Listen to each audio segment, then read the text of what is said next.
Hello, welcome to PPC 160। मैं आज आपके बीच हूं उत्तर प्रदेश माध्यमिक शिक्षा परिषद द्वारा जारी मॉडल पेपर के साथ। और आज क्या है इस पेपर में खास, ये आपके कक्षा 10वीं के छात्र छात्राओं के लिए उत्तर प्रदेश माध्यमिक शिक्षा परिषद द्वारा जारी किया गया गणित विषय का मॉडल पेपर है। और आज मैं आपको ये पूरा मॉडल पेपर हल कराऊंगा, तो वीडियो में लास्ट तक बने रहिएगा।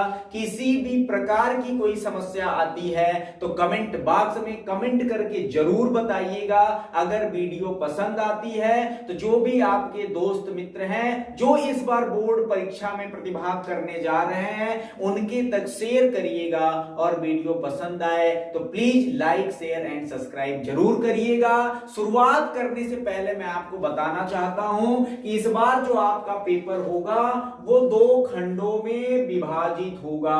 जो आपका खंड अ होगा, इस खंड अ में कुल आपके 20 प्रश्न होंगे और ये 20 प्रश्न आपके बहुविकल्पी प्रश्न होंगे। प्रत्येक प्रश्न आपका 1 अंक का होगा और आपको इनको हल करने के लिए अलग से ओएमआर सीट प्रदान की जाएगी। और जो दूसरा आपका खंड ब होगा, इसमें कुल आपके 5 प्रश्न होंगे और जो कि आपके कुल 50 अंक के होंगे। तो आज मैं आपके बीच आपका जो खंड अ है, इस पूरे खंड अ का संपूर्ण हल आपको दूंगा। और किसी भी प्रकार की यदि आपको इस पूरे वीडियो के दौरान देखने के दौरान समस्या आती है, आप कमेंट बॉक्स में कमेंट करें, उसे पूरा हमारे द्वारा सॉल्यूशन दिया जाएगा। चलिए शुरुआत करते हैं। पहले प्रश्न की शुरुआत करते हैं। पहला प्रश्न क्या है खंड अ का? जो पहला प्रश्न है ध्यान से देखिएगा क्या कह रहा है। कह रहा है एक परिमेय संख्या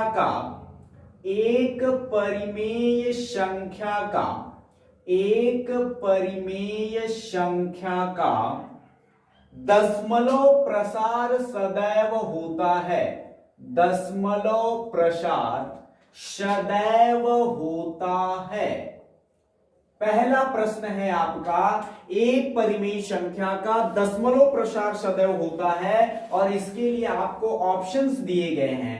पहला ऑप्शन दिया गया है आसान, दूसरा ऑप्शन दिया गया है शांत, और जो आपका तीसरा ऑप्शन है वो तीसरा ऑप्शन दिया गया है उपर्युक्त दोनों, और जो आपका चौथा ऑप्शन है वो दिया गया है इनमें से कोई नहीं। इनमें से कोई नहीं। देखो दोस्तों, प्रश्न को हम बड़ा ध्यान से पढ़ते हैं। प्रश्न क्या है?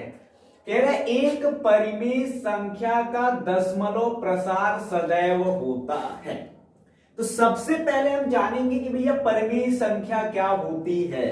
तो आपको पता है वो संख्या जो P बटा Q के रूप में लिखी जा सके और Q is not equal to 0 हो, वो आपकी परिमेय संख्या होती है। जैसे में हमने एक संख्या ले लिया 5 बटा 2, ये क्या है भैया? परिमेय संख्या है। हमने दूसरी संख्या ले लिया 8 बटा 3, ये भी परिमेय संख्या है। आइए इसका हम दशमलव रूप देखते हैं। तो 2 से हम 5 में भाग देंगे। 2 दूना 4, 5 से 4 गया 1, भैया भाग नहीं जाएगी, दशमलव बढ़ा दो, 0 बढ़ा दो, 2 पंजा 10, ये आपका आ गया भैया 2.5। जैसा आपको पता है ये कौन सा रूप है? ये आपका शांत रूप है, क्योंकि दशमलव के बाद अंक की पुनरावृत्ति नहीं हो रही है। और जब दशमलव के बाद अंक की पुनरावृत्ति नहीं होती है तो उसे कहा जाता है शांत दशमलव। आइए दूसरी परिमेय संख्या देखते हैं। इसमें हम 3 से 8 में जब भाग देंगे तो ये आपका हो जाएगा भैया 3 दूना 6, 8 से 6 गया 2, दशमलव 0, 3 6 का 18, फिर 2, फिर 0, 18 और इस तरीके से कंटिन्यू आपका 6 6 6 आता जाएगा। तो अतः यह आपका कौन सा रूप है? अशांत रूप है। हमने देखा एक परिमेय संख्या शांत और दूसरी परिमेय संख्या अशांत। आ जाओ भैया विकल्प पे, कह रहा है अशांत शांत उपर्युक्त दोनों। जैसा कि आपको समझ में आ गया होगा, आपका करेक्ट ऑप्शन है उपर्युक्त दोनों। और मुझे पूरा विश्वास है कि आपको ये प्रश्न पूरा पूरा समझ में आया होगा। चलिए दोस्तों, अब हम आगे बढ़ते हैं दूसरे प्रश्न की तरफ। हम इसको इरेज करते हैं।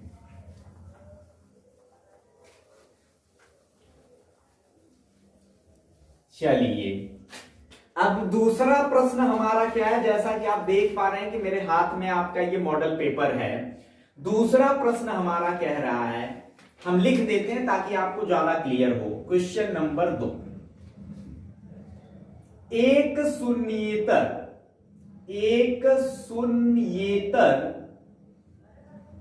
परिमेय संख्या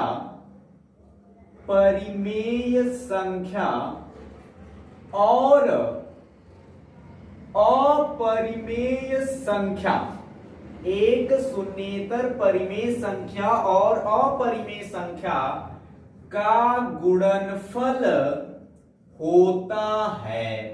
चलो भाई ऑप्शन की तरफ चलते हैं। पहला ऑप्शन कह रहा है आपका सदैव अपरिमेय होता है। अच्छा भैया, दूसरा ऑप्शन है सदैव परिमेय होता है। तीसरा ऑप्शन है परिमेय या अपरिमेय होता है। और जो आपका चौथा ऑप्शन है ये आपका कह रहा है एक। चलिए बात करते हैं भैया। कह रहा है परिमेय संख्या और अपरिमेय संख्या का गुणनफल।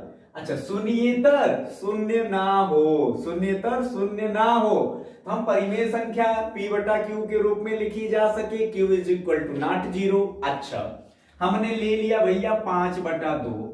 और अपरिमेय संख्या, जैसा आपको पता होगा कि जो करड़ी की संख्याएं हैं वो अपरिमेय संख्याएं हैं। अगर हम इसमें गुणा कर देते हैं, मान लीजिए हम करड़ी में 3 से गुणा कर दिए तो आपका क्या आ जाएगा? 5 करड़ी में 3 बटा 2।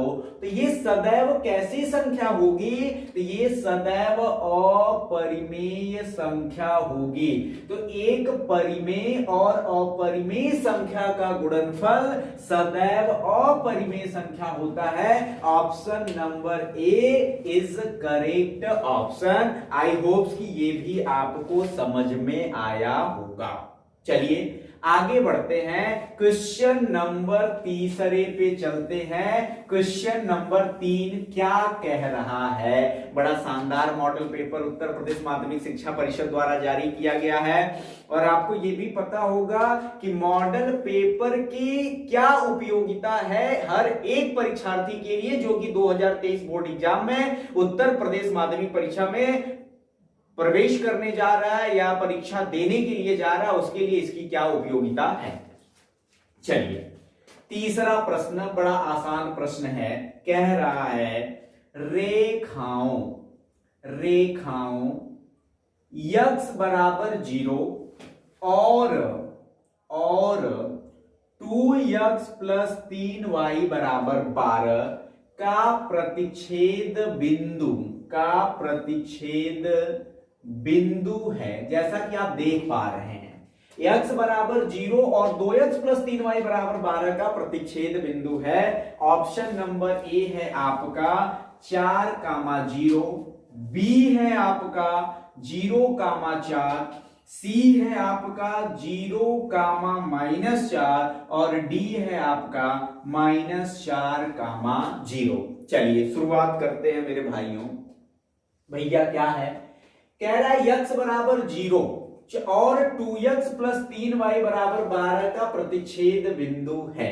चलिए, तो भैया क्या दिया हुआ है, जो दूसरा समीकरण है वो है 2x धन 3y बराबर 12 और x y का मान ही प्रतिच्छेद बिंदु होता है जैसा कि आप जानते हैं, और x बराबर 0 है तो हम क्या रख देंगे, x बराबर 0 रखने पर, और जब हम x बराबर 0 रखेंगे तो 2 गुणा 0 प्लस 3y बराबर 12, और ये आपका 3y बराबर 12, तो y बराबर 12 बटा 3 बराबर 4। तो भैया x का मान आया 0 और y का मान आया 4, और आपको पता हो कि पहले सदैव x भुज और बाद में आपकी कोटि मतलब y का मान होता है, तो 0,4 इज करेक्ट ऑप्शन। तो ऑप्शन नंबर बी आपका करेक्ट होगा। मुझे पूर्णतः विश्वास है कि ये भी प्रश्न आपको पूरा समझ में आया होगा। चलिए आगे बढ़ते हैं, अगले प्रश्न पे चलते हैं, और अब हम प्रश्न नंबर 4 की बात करते हैं। देखिए चौथा प्रश्न क्या कह रहा है, तो चौथा प्रश्न कह रहा है मेरे भाई, बड़ा बढ़िया प्रश्न है चौथा। देखिए कह रहा है कि वह सबसे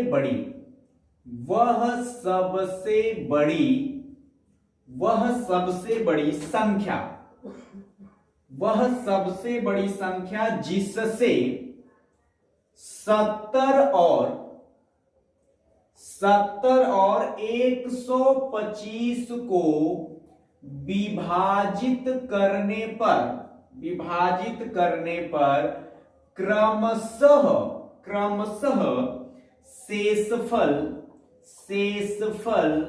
5, 8 प्राप्त होता है।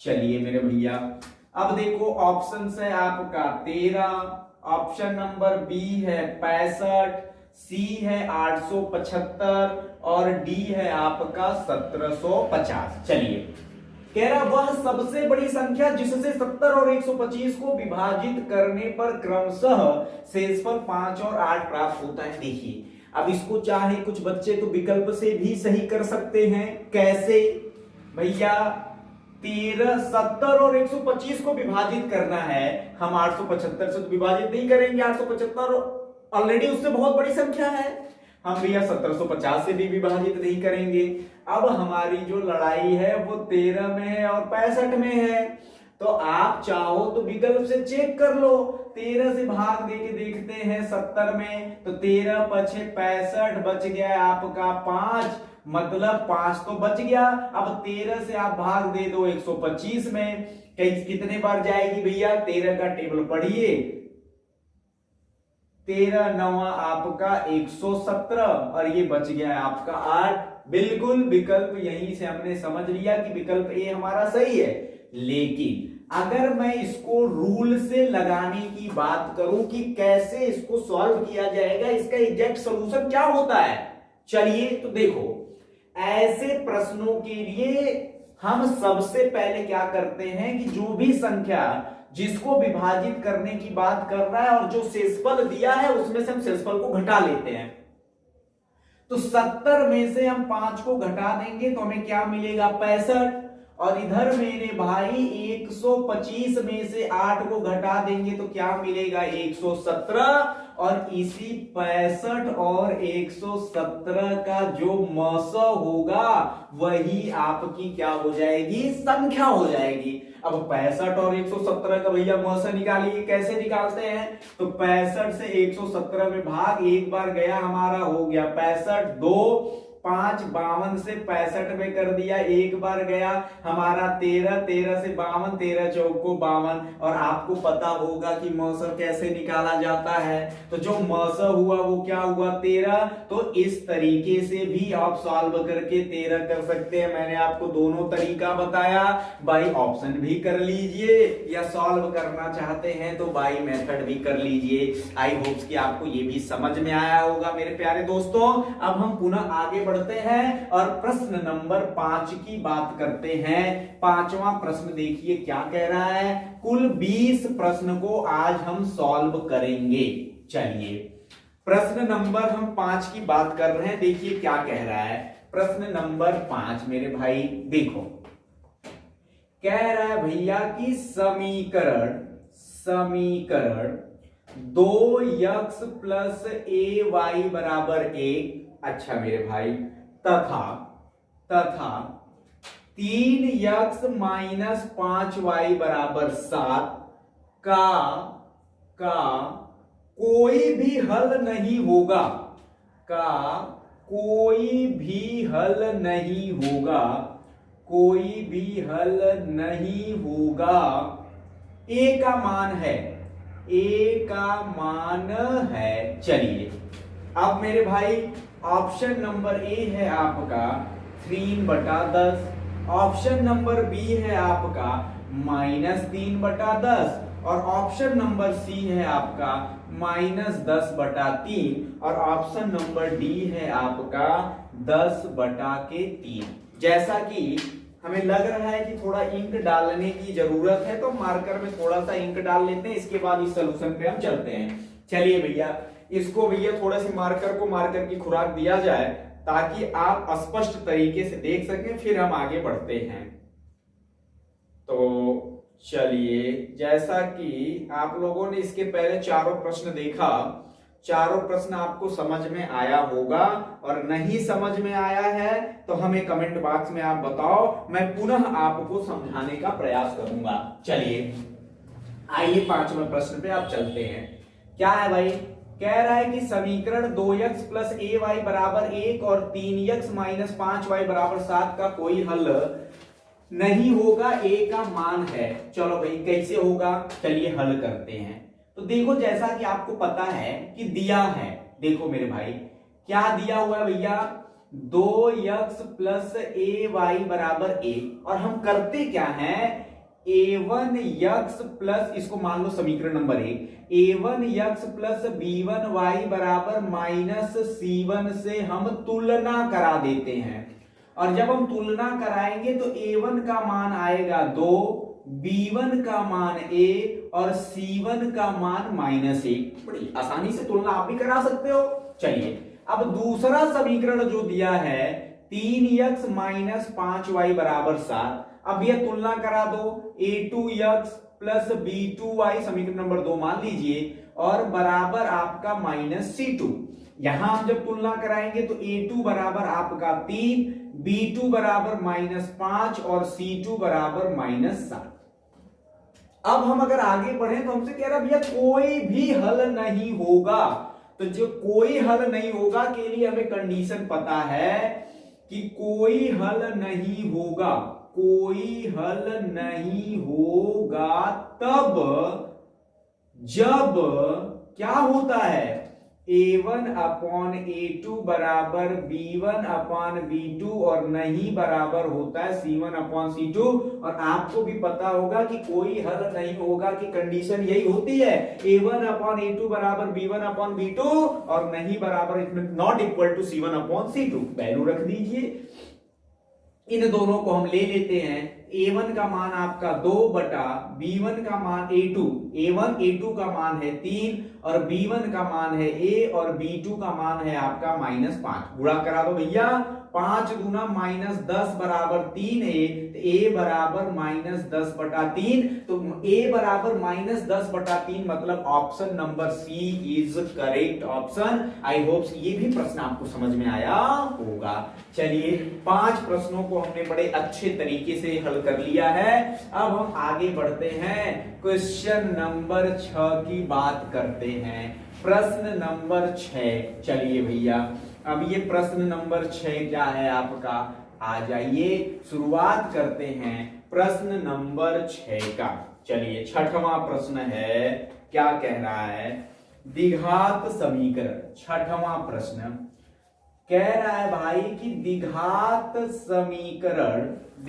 समीकरण 2x square minus 4x plus 3 बराबर 0 के बारे में निम्न कथन पर विचार कीजिए। निम्न कथन है, चलिए पर विचार कीजिए है, समझ लेते हैं। चलो भैया, ऑप्शन नंबर ए कह रहा है विविक्तर 0 से कम है। अच्छा भैया, विविक्तर 0 से कम है। चलो दूसरा कह रहा है कोई मूल वास्तविक नहीं है, कोई मूल वास्तविक नहीं है। गुड। और तीसरा कह रहा है समीकरण का विविक्तर, समीकरण का विविक्तर जो है वो शून्य है। और चौथा कह रहा है कि समीकरण का मूल जो है वास्तविक है। ये चार कथन दिए हैं और बताना है आपको कौन सा कथन सही है और कौन सा कथन आपका गलत है। अब आपको कह रहा है कि ए और बी सही है, ए और बी सही है। फिर आपसे कह रहा है दूसरा कि ए और डी सही है, और फिर आपको कह रहा है तीसरा कि सी और डी सही है। अब इसमें से आपको बताना है कि कौन सा सही है, कि केवल ए सही है। चलिए भैया, कैसे पता चलेगा कौन सा सही है? तो हम इसका विविक्तर ज्ञात करते हैं। तो देखो क्या दिया हुआ है, एकदम आसानी से करेंगे। देखो दिया है, क्या दिया है भैया, 2x² माइनस 4x प्लस 3 बराबर 0। चलो हम जानते हैं ax² plus bx plus c बराबर 0 से क्या कर देंगे, तुलना करा देंगे। और जब हम तुलना कराएंगे तो a बराबर 2, b बराबर -4 और c बराबर 3। और विविक्तर का फार्मूला होता है d बराबर b² minus 4ac। Value put कर दो, -4² -4 गुणा 2 गुणा 3, 4 चौको 16 माइनस का 24 बराबर -8। अब आपको पता होना चाहिए कि जो d की वैल्यू है इज लेस देन 0, 0 से कम है। और जब 0 से कम है तो कह रहा है विविक्तर शून्य से कम है। राइट है, शून्य से कम है। और जब शून्य से कम है कोई मूल वास्तविक नहीं होगा। सही बात है, कोई मूल वास्तविक नहीं होगा। कह रहा है कि समीकरण का विविक्तर शून्य है। नहीं भैया, विविक्तर तो -8 है, गलत है। मूल वास्तविक है, ये भी गलत है। तो ऑप्शन ए और बी सही है। इसका मतलब कि ऑप्शन ए सही है, ए और बी सही है। मैं पूरा उम्मीद रखता हूं कि आपको ये पूरा क्वेश्चन समझ में आया होगा। अगर इसके बाद भी आपको किसी प्रकार का कोई डाउट है तो कमेंट बॉक्स में कमेंट करिए, आप क्वेश्चन लिखिए और कहिए इस क्वेश्चन को पुनः बताया जाए। उस क्वेश्चन को मैं पुनः बताऊंगा। Thank you bro. आगे बढ़ते हैं, क्वेश्चन नंबर 7 पे चलते हैं और 7वें प्रश्न को देखते हैं। 7वां प्रश्न क्या कह रहा है, चलिए 7वां प्रश्न की बात करते हैं। देखो 7वां प्रश्न कह रहा है मेरे भाई कि AOBC एक आयत है। AOBC एक आयत है जिसके तीन शीर्ष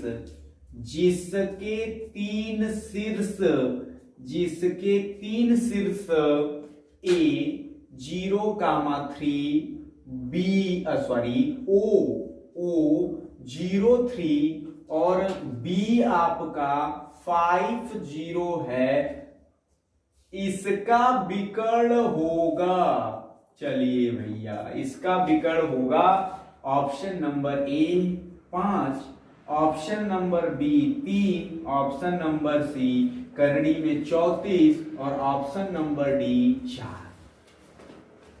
कह रहा है कि AOBC एक आयत है। और आपको पता है भैया आयत कैसा होता है, जिसके आमने सामने की भुजा बनाई, लंबाई लंबाई के बराबर, चौड़ाई चौड़ाई के बराबर, नाम दे देते हैं AOBC। चलिए कह रहा है जो A है वो 5 कितना है भैया 0,3। अच्छा O भी है 0,3। चलिए और जो B है आपका ये है 5,0 और कह रहा है इसका विकर्ण होगा। हम जानते हैं विकर्ण यही होता है। मतलब हमें A और B का वैल्यू बतानी है। तो A और B के वैल्यू का क्या मतलब हुआ, A और B के बीच की दूरी। अच्छा भैया अब A और B के बीच की दूरी मतलब क्या, 0,3 और 5,0 के बीच की दूरी।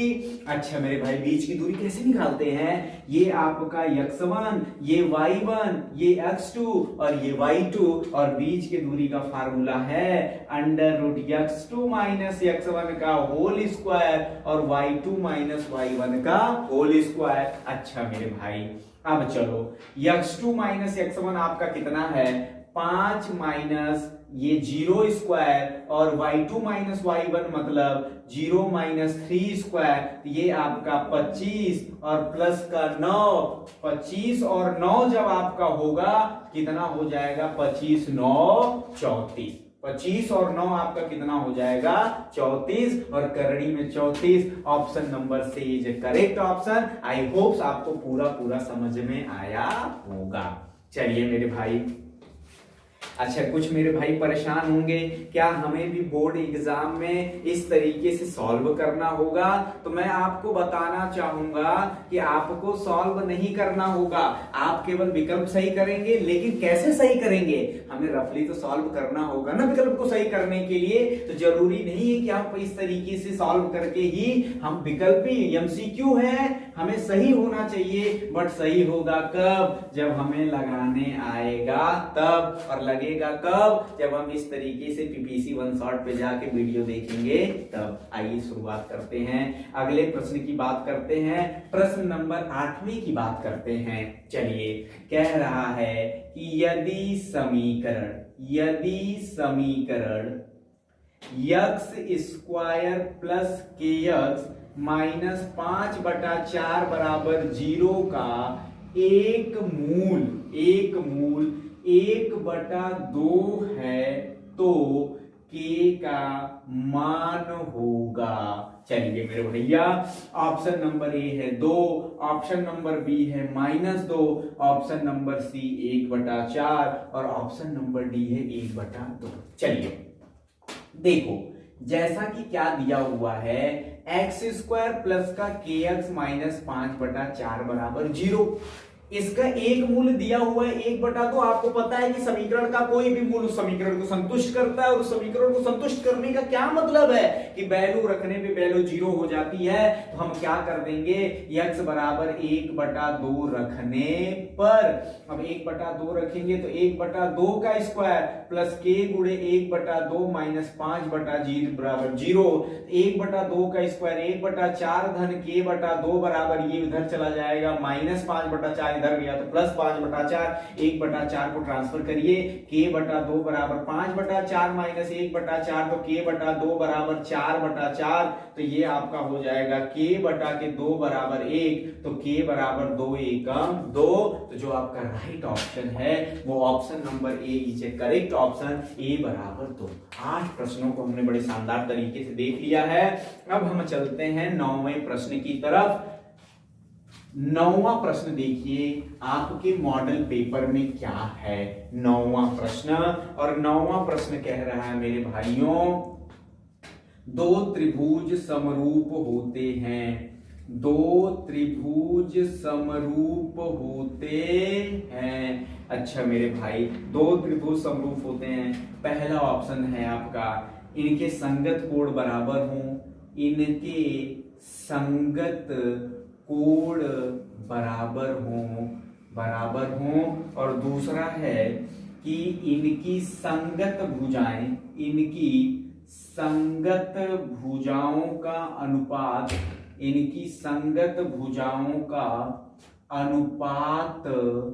समानुपाती हो। इनके संगत भुजाओं का अनुपात समानुपाती हो। और तीसरा कह रहा है आपका उपर्युक्त दोनों। और जो चौथा कह रहा है आपसे वो कह रहा है इनमें से कोई नहीं। तो दोस्तों ये हल करने का प्रश्न नहीं है। और आपको समरूपता प्रमेय पता होगी कि समरूपता प्रमेय क्या होती है। तो समरूपता प्रमेय है कि इनके संगत कोण भी बराबर होते हैं और संगत भुजाओं का अनुपात भी समानुपात होता है। तो ऑप्शन नंबर सी आपका करेक्ट ऑप्शन होगा। आगे बढ़ते हैं, क्वेश्चन नंबर 10 पे हम बात करते हैं। क्वेश्चन नंबर 10वां क्या है, आइए देखते हैं क्वेश्चन नंबर 10। दोस्तों, जैसा कि मैं आपको बताऊं कि 9 क्वेश्चन आपने देखा। अगर मैं पूरा क्वेश्चन सॉल्व करवाऊंगा ये वीडियो काफी लंबी हो जाएगी। बाकी के जो 11 क्वेश्चन हैं कल हम पुनः इसी टाइम मिलेंगे और आपको वो 11 क्वेश्चंस मैं सॉल्व करा दूंगा। लेकिन दोस्तों, आज का ये सेशन कैसा रहा? क्या आपको मेरी बातें समझ में आई? यदि समझ में आई तो क्या मुझे आगे की 11 प्रश्न लेके आने चाहिए? तो आप कमेंट बॉक्स में कमेंट करके जरूर बताएं कि आपको कैसा लगा। और यदि आपको वीडियो पसंद आई हो तो please like, share and subscribe. और दोस्तों, आपको पता है कि किसी भी बोर्ड के द्वारा मॉडल पेपर आपके आगामी बोर्ड एग्जाम के लिए कितना महत्वपूर्ण होता है। Thank you so much.